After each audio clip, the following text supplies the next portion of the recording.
Hello, my name's Cal. I was born here in Belfast, and I live by the water in the Titanic quarter, where the cranes stand watching over the city like they always have.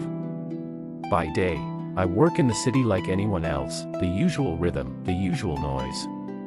But every spare minute I have, I spend in a small room I've made into a studio.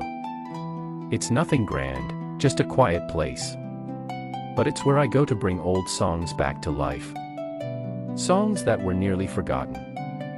Songs that still carry something in them, something that won't quite let go. There's a feeling in them. I don't rightly know how to name it. A kind of longing, for people, for places, maybe even for time itself. I suppose I'm just trying, in my own way, to keep a few of those voices from fading completely. And maybe, if you're listening, you'll feel a bit of it too.